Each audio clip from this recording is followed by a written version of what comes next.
नमस्कार, आप सभी दर्शकों का स्वागत है। आप देख रहे हैं न्यूज़ 20 इंडिया और मैं हूं आपके साथ सुरेंद्र सोनी। हाल ही में प्रदेश के मुख्यमंत्री अशोक गहलोत ने साल 2022 और 23 का बजट सत्र पेश किया। नेनवा उपखंड के देई कस्बे सहित ग्रामीण की आशा पर यह बजट खरा नहीं उतर पाया। क्षेत्र के लोगों को निराशा हाथ लगी। उपखंड के सबसे बड़े देई कस्बे में 108 एम्बुलेंस तक नहीं दी गई। आखिर कैसे होगा फिर विकास?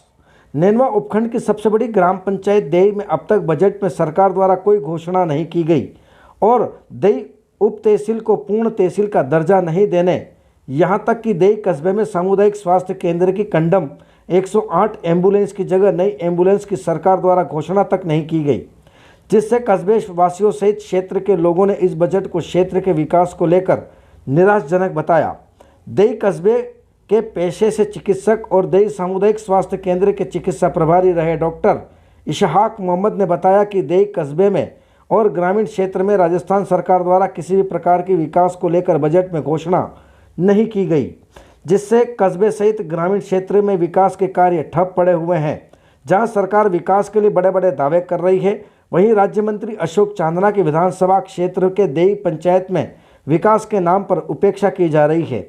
जहां देई कस्बे में स्थित उप तहसील वर्षों के बाद भी तहसील नहीं बनी, जिसके लिए क्षेत्र के ग्रामीण इस बजट में देई उप तहसील को पूर्ण तहसील का दर्जा मिलने की आस लगाए बैठे थे, लेकिन उन्हें राजस्थान सरकार द्वारा बजट में निराशा हाथ लगी। वहीं देई सामुदायिक स्वास्थ्य केंद्र पर लगी 108 एम्बुलेंस सालों से कबाड़ होकर परिसर के पीछे पड़ी हुई है, लेकिन सरकार द्वारा क्षेत्र के लोगों को और दुर्घटनाओं में घायलों को समय पर उपचार के लिए 108 एम्बुलेंस तक नहीं दी गई और न ही देई सामुदायिक केंद्र पर नहीं देने से वार्ड वासियों में निराशा फैली हुई है। देई सामुदायिक स्वास्थ्य केंद्र में चिकित्सा सुविधाओं में कोई बढ़ोतरी नहीं की गई। खेल राज्य मंत्री द्वारा की गई स्टेडियम की घोषणा भी अब तक धरातल पर नहीं उतरी। वहीं क्षेत्र की सबसे बड़ी समस्या जैतपुर से खड़गढ़ तक स्टेट हाईवे 34 की करीब 17 किलोमीटर सड़क बनाने को लेकर भी कोई घोषणा नहीं की गई, जिससे क्षेत्रवासियों में बजट के प्रति भारी निराशा फैली हुई है। लोगों ने कहा कि नेनवा को छोड़कर उपखंड क्षेत्र में मात्र एक गुड़ा सदावर्तिया पंचायत में सड़क के अलावा पूरे उपखंड क्षेत्र में कोई विकास की सौगात नहीं दी गई है, जिससे जाहिर होता है कि खेल मंत्री और राजस्थान सरकार उपखंड क्षेत्र में किसी भी प्रकार का विकास नहीं करना चाहती।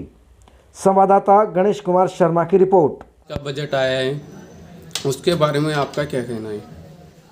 राजस्थान सरकार के माननीय मुख्यमंत्री मोदी द्वारा जो आज बजट पेश किया गया है, उसमें नेनवा विधानसभा क्षेत्र के मुख्य कस्बे देई के बारे में कोई विशेष घोषणाएं नहीं की गई हैं, जबकि यहाँ 20 साल पूर्व नायब तहसील बनी थी जिसको क्रमोन्नत करना था, लेकिन तहसील में क्रमोन्नत के बारे में कोई चर्चा नहीं की गई। साथ ही देई ग्राम पंचायत की जनसंख्या लगभग 20,000 के लगभग है और मतदाताओं की संख्या भी 10,000 से ज़्यादा है। इस हालात में यहाँ नगर पालिका बनना चाहिए था, जिसके बारे में भी कोई घोषणा नहीं की गई। नगर पालिका बने तो देई का विकास होता, जबकि नेनवा विधानसभा क्षेत्र के नेनवा कस्बे में कॉलेज सरकारी हुई है। इस बजट में भी वहाँ के अस्पताल में उप जिला स्तरीय अस्पताल की घोषणा की गई और 50 बेड का हॉस्पिटल की बनाए जाने की घोषणा बजट में मुख्यमंत्री द्वारा की गई है, लेकिन देई के अस्पताल में चिकित्सा सेवाओं का कोई विस्तार नहीं हुआ।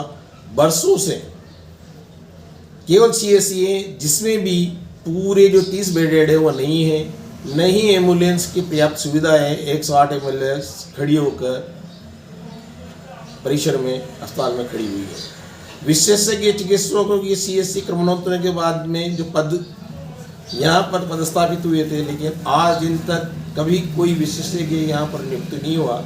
इसलिए आसपास के करीब 40 गांवों की जनता को विशेषज्ञों की चिकित्सा सुविधाएं उपलब्ध नहीं हो रही हैं और संसाधनों की कमी होने के कारण चिकित्सा के लाभ से वंचित हैं।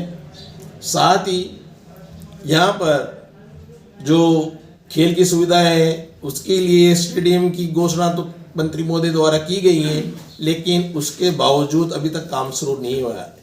जबकि हमारे विधायक राजस्थान सरकार में खेल मंत्री के पद पर विराजमान है युवा हैं, कर्मठ कार्यकर्ता और राजनीति में अच्छी पकड़ रखने वाले हैं, फिर भी देश के विकास के बारे में इस बजट में कोई नई घोषणा नहीं की गई, जिससे आम जनता और प्रबुद्ध नागरिकों में निराशा का भाव है। क्या मामला है सड़क का? सड़क का मामला है सर, क्योंकि बहुत दिनों से वन विभागों ने अड़ंगा लगा रखा था। उसके बाद में चक्का जाम किया, कहीं धरना प्रदर्शन किया, तो उसके बाद में समस्या का समाधान बार बार Delhi, Lucknow wild life committee से फाइल दबी रहती है और चक्का जाम धरना प्रदर्शन किया जाता है। उसी वक्त फाइल को निकाल दी जाती है और फिर वापस पेंडिंग में कुछ कमी बताकर पेंडिंग में डाल दी जाती है। अभी गर्मी के अंदर चक्का जाम किया था, सरकार से अनुरोध किया, उसके बाद में दिल्ली के अंदर फाइल पड़ी हुई है, वो क्यों नहीं निकल रही? क्योंकि लोकसभा क्षेत्र का एरिया है, जब दिल्ली बैठते हैं वो, तो इसकी मांग को हम उठा चुके हैं, फिर भी उस पर कार्रवाई नहीं हो रही। और आम जनता जो दूर में बिछी हुई है, इस पर वन विभाग भी कहते हैं कि हमारी सहमति है, उनके अंडरपास 5 पॉइंट दिए तो 3 पॉइंट उसने क्लियर करवा दिए, फिर भी क्या दिक्कत हो रही है इसके